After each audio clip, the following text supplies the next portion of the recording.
Hello friends, எல்லாருக்கும் வணக்கம். Welcome back to my channel. நீங்கள் இது வரைக்கும் நம்ம சேனலை சப்ஸ்கிரைப் பண்ணாமல் பார்த்துட்டு இருந்தீங்கன்னா சப்ஸ்கிரைப் பண்ணிட்டு பாருங்கள். கூடவே பக்கத்தில் இருக்கிற பெல் பட்டனை ப்ரெஸ் பண்ணிடுங்க. இப்போ வாங்க நம்ம கதைக்குள்ளே போகலாம். யச்சினியால் வந்தனா அன்னைக்கு என்ன நடந்தது என்பதை பற்றி தெரிந்து கொள்ள வருண் ஆர்வமானான். என்னாச்சு தாத்தா, சொல்லுங்க. வந்தனா அன்னைக்கு யச்சினியால் அப்படி என்னதான் நடந்துச்சு என்று கேட்டான் வருண். அவனது கேள்விக்கு சுப்பு தாத்தா பெருமூச்சு விட்டு பதிலளித்தார். அப்போ நீங்கள் ரொம்ப சின்ன பையன் வருண் தம்பி. அதனால் அன்னைக்கு என்ன நடந்துச்சுன்னு உங்களுக்கு ஞாபகம் இருக்காது. யச்சினியோட வேட்டைக்கு வந்தனாவோட புருஷன் முரளி பலியாகிட்டாரு.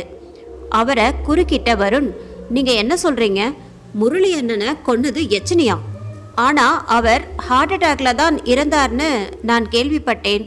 அவர் கிருஷ்ணா ஆத்தங்கரையை கிராஸ் பண்ணும்போது மாரடைப்பு ஏற்பட்டு அங்கேயே இறந்தார்னு அப்பா சொன்னாங்க.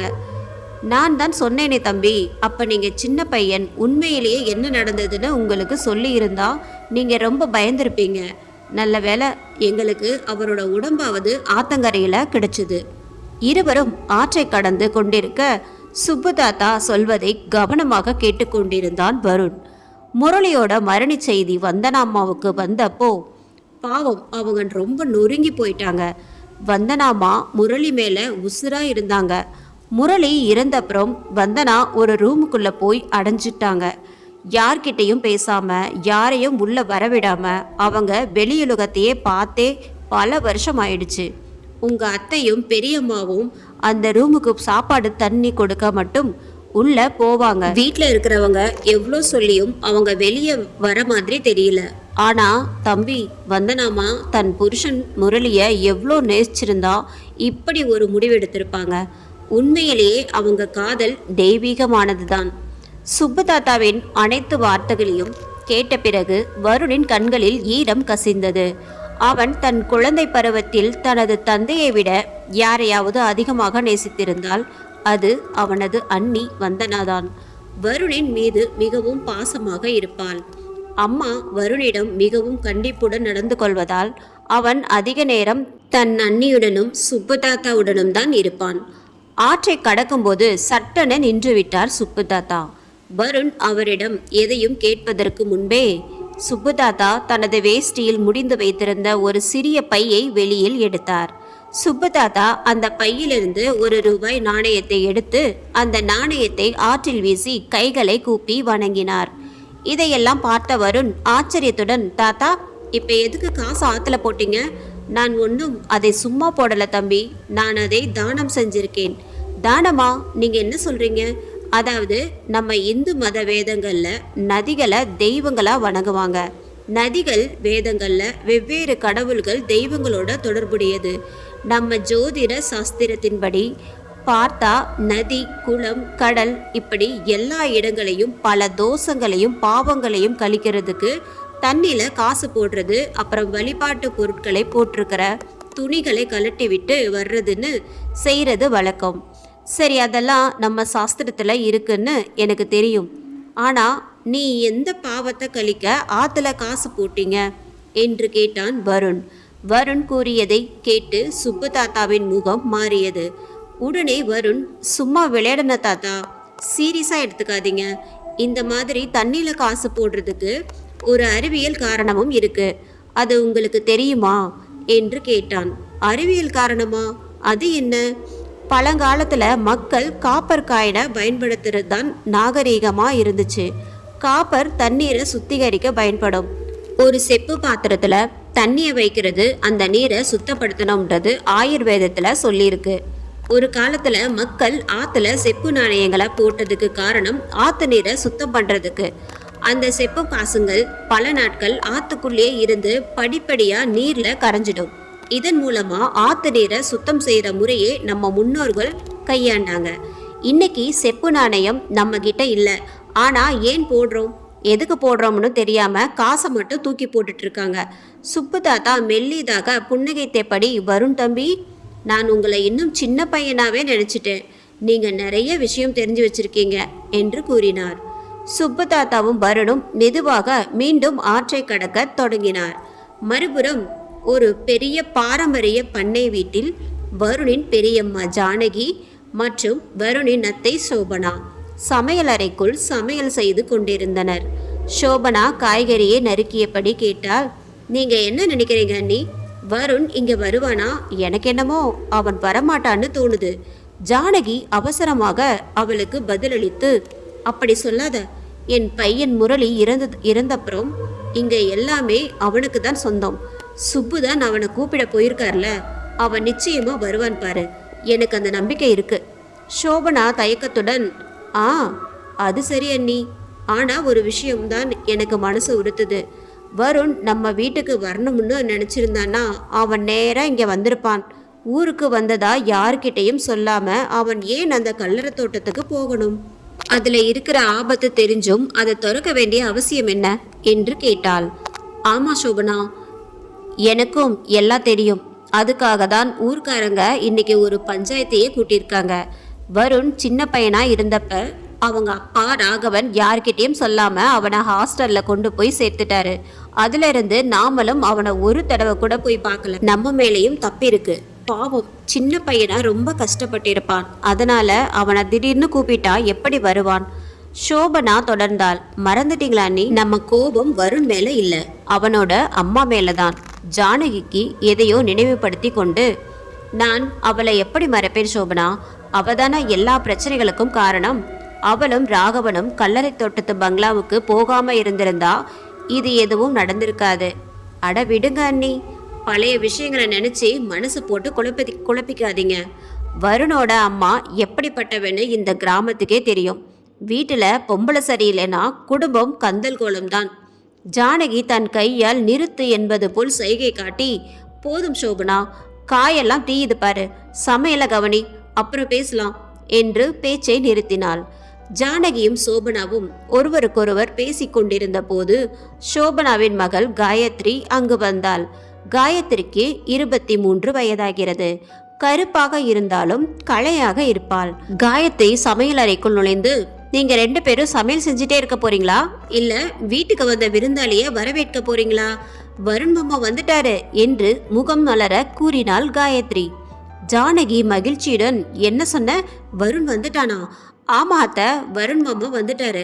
அப்பா கூடயும் பெரிய மாமா கூடயும் நின்று பேசிட்டு இருக்காரு என்று வெட்கத்துடன் காயத்ரி சொல்ல, ஜானகி காயத்ரியிடம், ஐயோ வெட்கத்தை பாரு ராசாத்திக்கு, 6 வயசுலயே உன் மாமன் கட்டுனா உன்னைதான் கட்டுவேன்னு அடம்பிடிச்சான். இப்ப கொத்தமல்லி கணக்கா வளர்ந்து நிக்கிற, உன்னை பார்த்தானா கொத்தோட தூக்கிட்டு போய் கொடுமை நடத்திடுவான் என்றாள். காயத்ரி வெட்கத்தில் சினுங்கினாள். போங்க அத்த, அது சின்ன வயசு. மாமன் என் மேல பிரியமா இருந்துச்சு, இப்பயுமா அப்படியே இருக்கும் என்றாள். ஜானகி அவள் தாடையை பிடித்து கொண்டு கொஞ்சுவது போல, சின்ன வயசுலயே உனக்கு அவன்தான், அவனுக்கு நீதான பரிசம் போடாத குறையா பேசி முடிச்சாச்சு. இந்த மகராசிக்கு ஏத்த மவராசன் என் மவன் வருண் தான். வா போவோம் உன் மாமனை பார்க்க என்று அழைக்க, காயத்ரியும் ஜானகியின் பின்னால் செல்ல அவளின் அம்மா சோபனா அவளை தடுத்து நிறுத்தினாள். ஏய், நீ எங்கடி போற? காயத்ரி வெட்கத்துடன், வருண் மாமாவை பார்க்க என்று சினுங்கினாள். சோபனா முறைத்து பார்த்து, அதுக்கு நீ ஏண்டி வெட்கப்படுற? காயத்ரி, நான் என்ன செய்ய?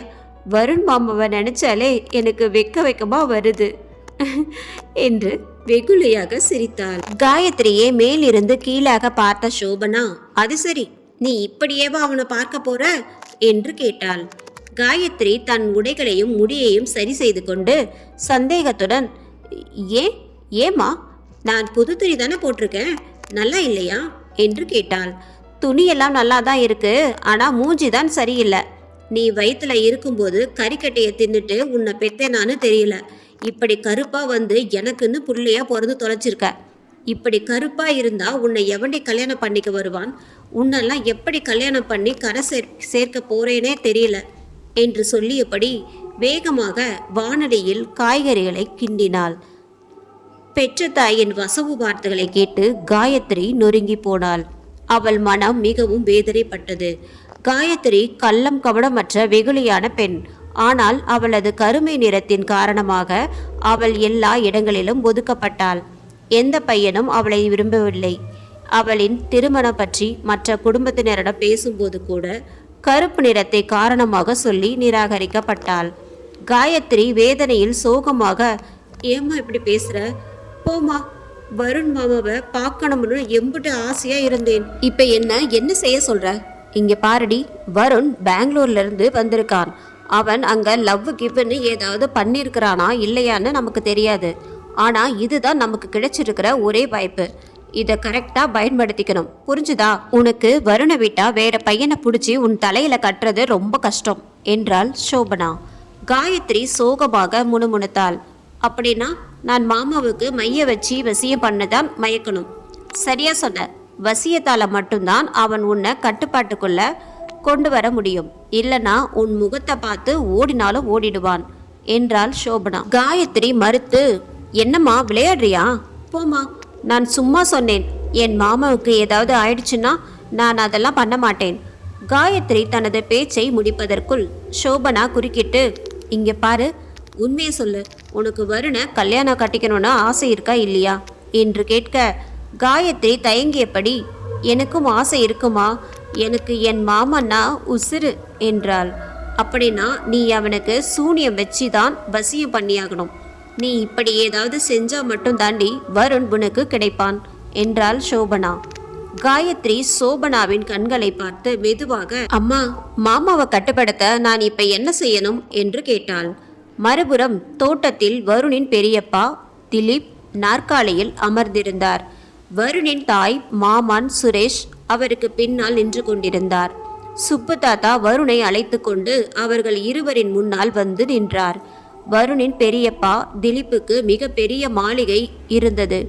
அவருக்கு 100 ஏக்கர் பரம்பரை நிலம் இருந்தது. இதன் காரணமாக அவருக்கு கிராமத்தில் மிகுந்த மரியாதையும் இருந்தது. கிராமத்தை தலைவராக நிர்வகிப்பதில் திலீப்புக்கு அதிக ஈடுபாடு இருந்தது. திலீப் மீசையை முறுக்கி கொண்டு சுப்புவிடம், இவன்தான் ராகவன் பையனா என்று மிடுக்கான குரலில் கேட்டார். ஆமாங்கய்யா, இவர்தான், பேரு வருண் என்றார் சுப்பு. சுப்பு தாத்தா இதை சொன்னதும் சுரேஷ் முகத்தில் புன்னகையுடன், ஹேய் வருண், எப்படியா இருக்க? சுரேஷை பார்த்து வருண் மெதுவாக, நான் நல்லா இருக்கேன் மாமா என்று கூறினான். திலீப் குறுக்கிட்டார். நல்லா இருக்கணும்ன்ற ஆசை இன்னமும் உனக்கு இருக்கா? புரியல. எதுக்கு கல்லறை தோட்டத்தை திறந்த? யார் உனக்கு அனுமதி கொடுத்தா? வருண் எதற்கும் பதிலளிக்கவில்லை. திலீப் பெரியப்பாவிடம் பேச அவனுக்கு சிறிதும் விருப்பம் இல்லை என்பது போல் தெரிந்தது. சுரேஷ் சிரித்து கொண்டே, ஏய் வருண், பெரியப்பா உன்கிட்ட கேட்குறார்ல, இப்படி பெரியவங்க கிட்ட மூஞ்சி திருப்பிக்கிட்ட நல்லாவா இருக்கு? இதுதான் உன் அம்மா அப்பா கற்றுக் கொடுத்த மரியாதையா என்று கிண்டல் செய்யும் தோணியில் கேட்டார் சுரேஷ். வருண் பதிலளித்தான். மாமா, அந்த பங்களா என்னோடது, அதனால தான் நான் அதை திறந்தேன். எனக்கு சொந்தமான வீட்டை திறக்க நான் யார்கிட்டய அனுமதி கேட்கணும் என்று துணிச்சலுடன் கூறினான். திலீப் கோபமாக, அந்த பங்களா வேணா உன்னோட தான் இருக்கலாம், ஆனா இந்த கிராமமே என்னோடது, அதனால நிச்சயம் நீ என்கிட்ட அனுமதி கேட்டுதான் திறந்திருக்கணும். வருணும் கோபத்துடன், இந்த கிராமம் யாரோடதுன்றது பற்றியெல்லாம் எனக்கு கவலை இல்லை, என்னோட பங்களாவை நான் திறந்தேன், அவ்வளோதான் என்று முகத்தை திருப்பியபடி கூறினான். வருண் கூறியதை கேட்ட பிறகும் திலீப்பிற்கு வந்த கோபத்தை கட்டுப்படுத்தி கொண்டு, சரி சொல்லு, நீ எச்சனை அடைஞ்சிருக்கிற ரூமை திறந்தியா என்று கேட்டார். இந்த கேள்வியை கேட்டதும் வருணிற்கு படபடுத்தது. நெற்றியில் வியர்க்க தொடங்கியது. நம்ம ரூமை திறந்தது இவங்களுக்கு எப்படி தெரிஞ்சது என்று மனதில் யோசித்தான். திலீப்பின் கேள்விக்கு வருண் பதிலளிக்கவில்லை.